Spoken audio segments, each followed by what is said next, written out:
Nazir deyir ki, deməli 19-cu ildən bura, 19 mən o gün vurdum, 20-dən vurdum. Hələ indi gəlin 19-cu ildən vur. 6 il eləyir də. Deyir ki, 19-cu ildən bu yana hər gün 200 iş yeri açılıb, statistikaya, orta hesablama. Baxın, 6 ili vururuq 12-yə elə. 6-nı vuruq 12-yə, yəni 6 ildə 12 ay, eləyir 72 ay. 72 ayda orta hesabla vuruq 30-a da, hər ayda 30 gün var. Eləyir 30, eləyir 2160. Onu da vururuq gündə 200 iş yeri açılıb, 200-ə.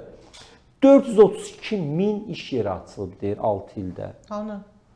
Yəni, bəlkə mən qərəzliyəm də, mən müxalifətəm Aygün xanım. İndi mən hər şeyi qara görürəm, indi bir şey də öyrəniblər.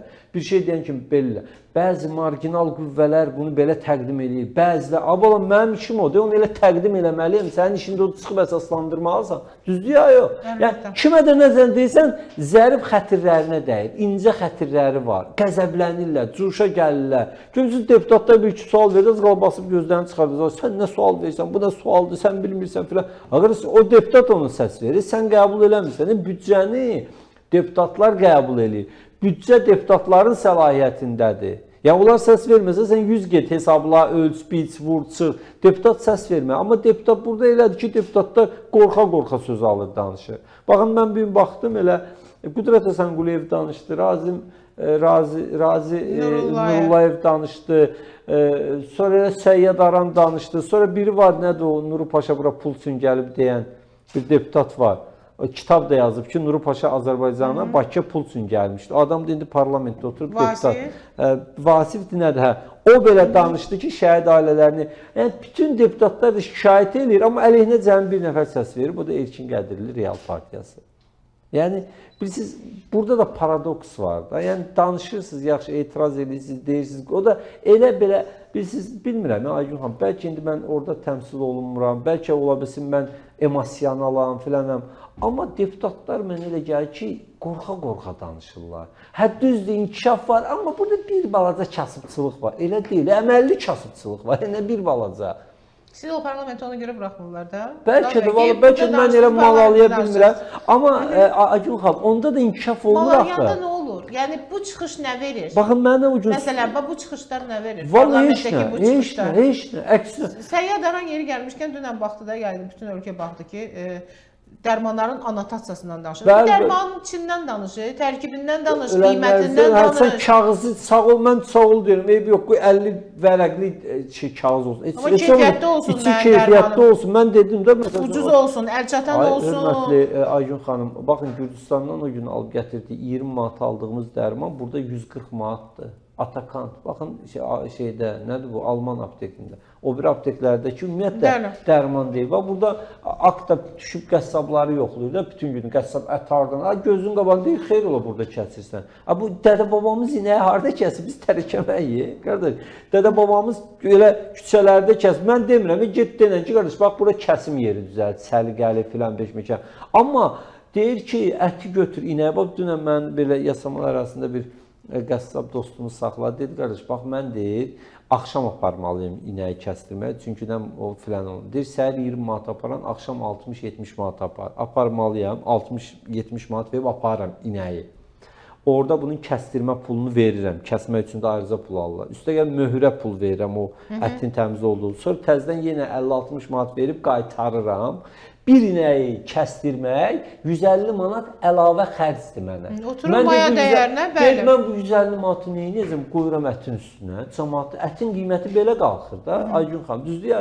Baxın, sonra gəlib Monqolistandan ət gətirib. Sonra Monqolistandan gətirib. Baxın, o da heç bilmirik ki, o nədir? Yox, lap nədirsə deyə, Aygün xanım, maraqlısı odur ki, Monqolistandan gələn ət o boyda təyyarədən gəlir, dondurulur, satılır, o buna satılır, bu ona satılır. Gəlir bura 13-14 manata gəlir.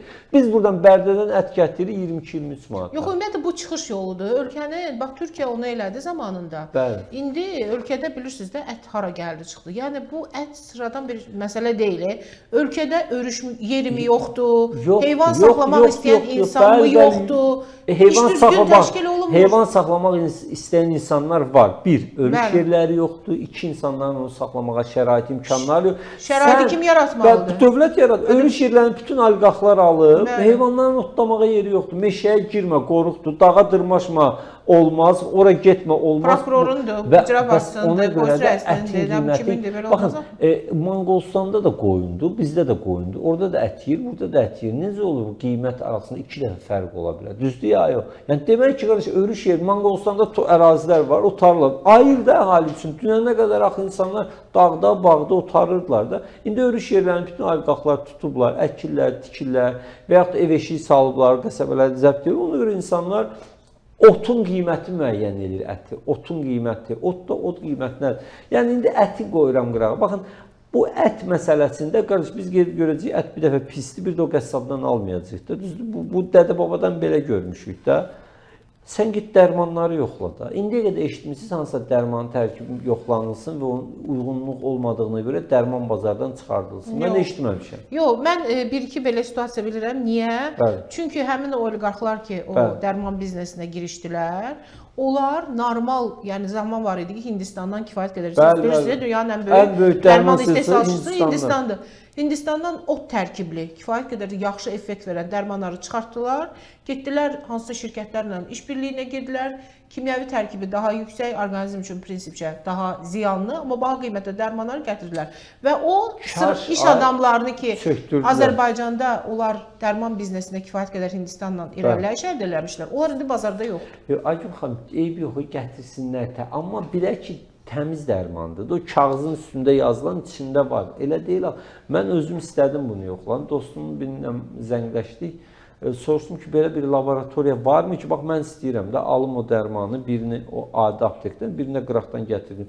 Verim də eyni qablaşdırma, eyni tərkib. Görə bu tərkib bizim sağlamlığımızı baxın o apteklər o günə qoyur. O marketdə Standartlaşdırma agentliyində bir qədər yoxlayırlar onu, amma o da iş adamları üçündür. Yox, yəni şirkət müraciət biz etməli ki, bəlkə mən mən bunu şəxs gətirmək olaraq, bəlkə istəyirəm. mən şəxs olaraq yoxlamaq istəyirəm. Düzdür, məhkəməyə verəcəm, mənim hüququm. Yəni və yaxud da ki, Aygün xanım, baxın o marketlərə gətirilən qidalar, baxın hamısının tərkibində palma yağından tutun da qadağan olunmuş o kimyəvi tərkiblər hamısı var. Gedin oraları yoxlayın. Nəysə, yəni ümumən büdcəni götürəndə təbii ki, Aygün xanım, büdcə 41 milyard manatdır, amma o 41 milyard manat insanların vəziyyətini yaxşılaşdırmayacaq deyə düşünürəm. Çünki elə adını qoyublar, sosial yönümlü, sosial həkimlərə verdikləri maaşı, müəllimlərə verdiyi maaşı yazılır sosial yönümlü.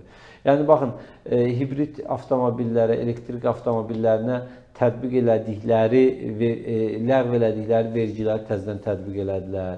Adi insanların maaşından tutulan vergiləri təzədən tətbiq elədilər. Hələ deyir ki, sağ ol deyin, əvvəl 14% idi, indi hələ qaldırıb 7%. Haramıza verək bu biz vergini?